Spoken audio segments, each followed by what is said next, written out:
Hello friends, તમારું સ્વાગત છે જીકે ફૂડ મેનુમાં।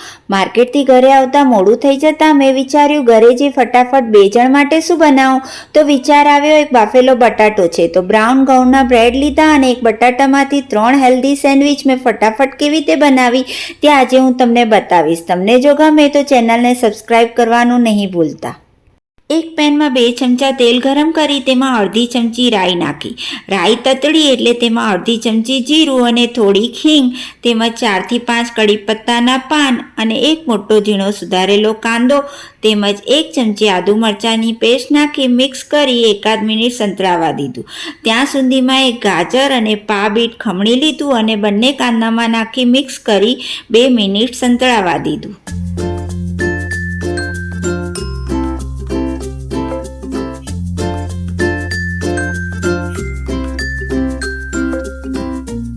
2 મિનિટ બાદ તેમાં સ્વાદ અનુસાર મીઠું, 5 ચમચી હળદર પાવડર, અડધો ચમચી લાલ મરચું પાવડર, અડધો ચમચી આમચૂર પાવડર અને અડધો ચમચી પાઉંભાજીનો મસાલો તેમજ બાફેલો બટાટો મેશ કરી નાખ્યો અને મિક્સ કરી લીધું।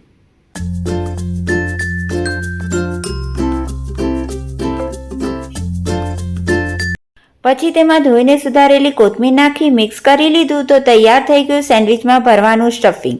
મારું સ્ટફિંગ ઠંડુ થયું ત્યાં સુધી મેં ગ્રીન ચટણી બનાવી લીધી, જેની રેસીપીની લિંક મેં નીચે ડિસ્ક્રિપ્શન બોક્સમાં આપેલી છે।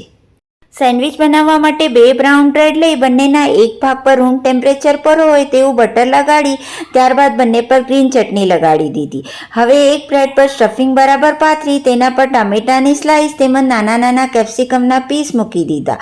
તમે કેપ્સિકમના મોટા પીસ કે કાંદાની સ્લાઇસ પણ નાખી શકો।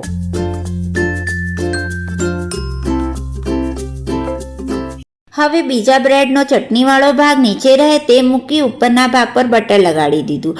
હવે એક નોનસ્ટિક તવો ગરમ કરી બટરવાળો સેન્ડવિચનો ભાગ નીચે તવા પર રહે તે રીતે નાખી તેના પર એક ડીશ રાખી અને ઉપર કોઈ પણ ડબ્બો કે રાખી વજન આપી દીધું। તમને તવા પર ના શેકવી હોય તો તમે ટોસ્ટરમાં પણ શેકી શકો છો। ધીમા ગેસ પર સેન્ડવિચ 4 થી 5 મિનિટ શેકાયા બાદ ડીશ ઉપાડી લીધી અને ઉપરના ભાગ પર બટર લગાડી સેન્ડવિચ ટર્ન કરી દીધી। બીજા ભાગને પણ સેમ રીતે શેકી લીધો। મેં એવી રીતે જ બીજી સેન્ડવિચ પણ બનાવી લીધી અને એક સેન્ડવિચનું સ્ટફિંગ બચ્યું।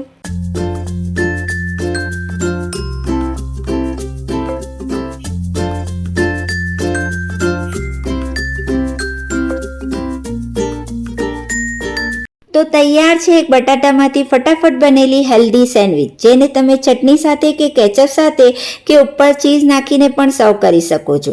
આ રેસીપી જરૂર ટ્રાય કરજો અને કમેન્ટ કરવાનું નહીં ભૂલતા।